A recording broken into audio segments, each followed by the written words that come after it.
नमस्ते देवी और सज्जनों, आशाताईस रेसिपीमध्ये तुमचं खूप खूप मनापासून स्वागत आहे। तर चला मग आजची नवीन रेसिपी सुरू करूया। तर आज आपण बनवणार आहोत 1 वर्ष टिकणारी धने आणि जिऱ्याची पावडर। ते 1 वाटी धने घेऊन धन्याला छान साफ करून घेतलेला आहे आणि हे मी थोडे बारीकवाले धने घेतलेले आहेत, थोडे बारीक आणि थोडे हिरवे असे। अर्धी वाटी घेतलेला आहे जिरं। 1 वाटी धनेमध्ये मी अर्धी वाटी जिरं टाकत आहे।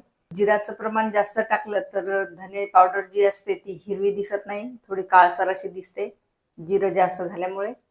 तर जिरं थोडं कमीच टाकायचं आहे। असं तर धन्याला भाजून पण घेत नाहीत, पण मी थोडंसं हलकसं भाजून घेणार आहे।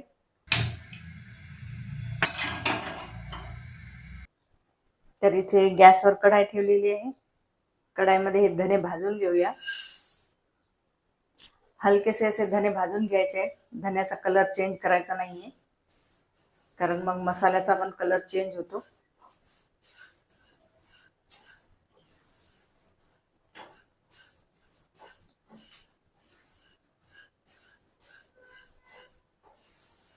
आणि गॅसची फ्लेम स्लो ठेवायची आहे। स्लो फ्लेमवरच हे धने भाजून घ्यायचे आहे। हलकासा धन्याचा सुगंध सुटलेला आहे।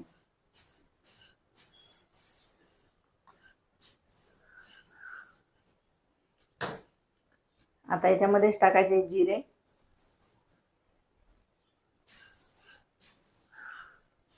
हलकेसे धने भाजत आले की जिरे टाकायचे आहे, कारण जिरे भाजायला जास्त वेळ लागत नाही।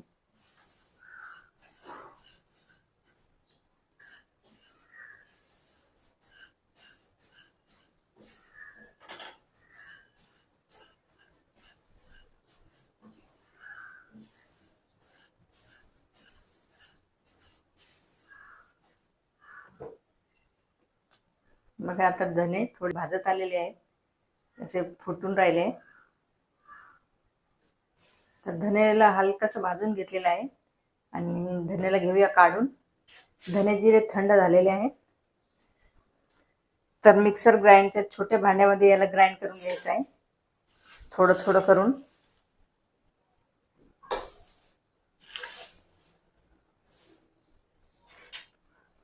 एकदम बारीक अशी धने जिरा पावडर ग्राइंड केलेली आहे। तरी पण याला चाळून घेऊया।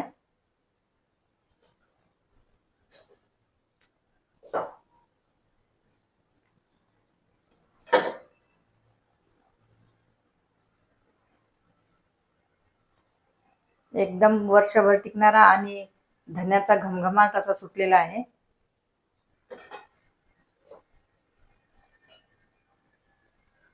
मसाल्याचा खूप छान असा सुगंध सुटलेला आहे।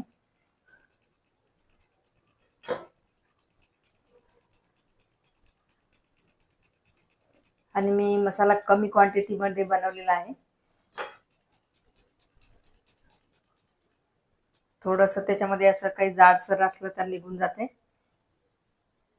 बघा छान असा मसाला झालेला आहे, एकदम मार्केट सारखा असा। तर बघा देवी और सज्जनो, खूप छान मसाला झालेला आहे मार्केट सारखा।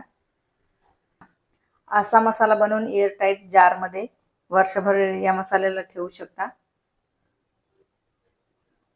त्याच्यामध्ये कोणती भेळसेळ किंवा आर्टिफिशियल कलर नाहीये, एकदम आपला देसी शुद्ध मसाला आहे। तर देवी और सज्जनो, ही धने जिरा पावडर कशी वाटली कमेंटमध्ये जरूर सांगा। रेसिपीला लाईक शेअर सबस्क्राईब जरूर करा। तर मग चला भेटूया अशाच एका नवीन रेसिपी सोबत। तोपर्यंत बाय बाय।